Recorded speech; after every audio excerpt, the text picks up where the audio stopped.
Hi friends, welcome back to the channel. Bunty here. This week I added Tesla shares to my portfolio.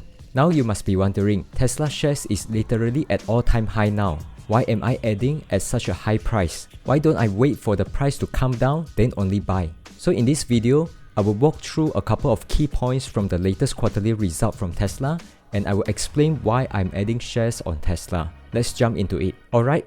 This is the financial summary of Q3 2021 released by Tesla a few days ago. First, I have to congratulate to the Tesla team and Tesla shareholders for such an outstanding quarterly results. The total revenues have increased to 13.8 billion, up 57% from a year ago. What is even more impressive is that the gross margin is currently at 26.6%, which is up 308 basis points compared to a year ago. So the gross profit for this quarter is at 3.7 billion, up 77% compared to a year ago. Actually, when Tesla announced their delivery numbers in early October, I already expected that the Q3 financials will look good, but the result has actually surpassed my expectation.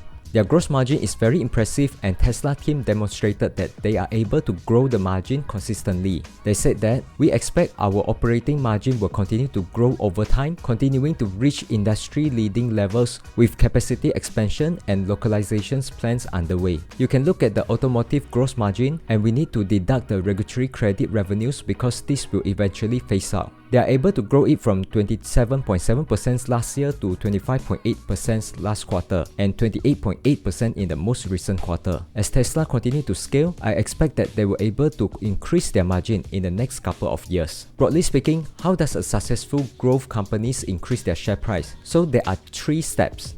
Step 1 is that the company is growing fast by offering product that customers really like, so they are able to grow the sales by a high rate. In Tesla case, their current annual growth rate is 57% and expect to continue to grow at a high rate in the future. Step 2 happens when they are able to improve their margin. Why margin tends to improve as the company scale?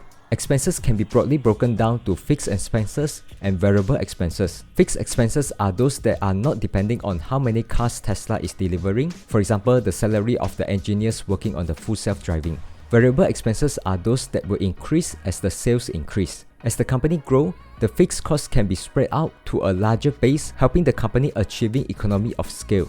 This will have a significant positive impact to the profitability. As the company turns from loss-making to profitable, there will be a re-rating on the company's valuation.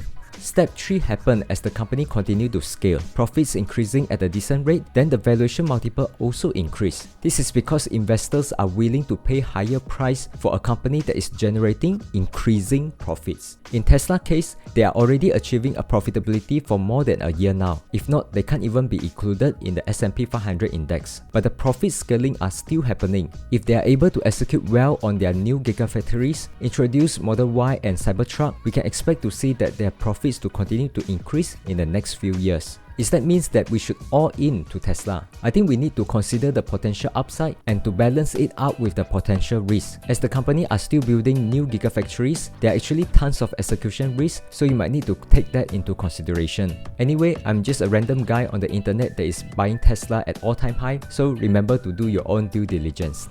That's all I have for today's. Remember to like the videos and subscribe, and see you in the next one. Cheers!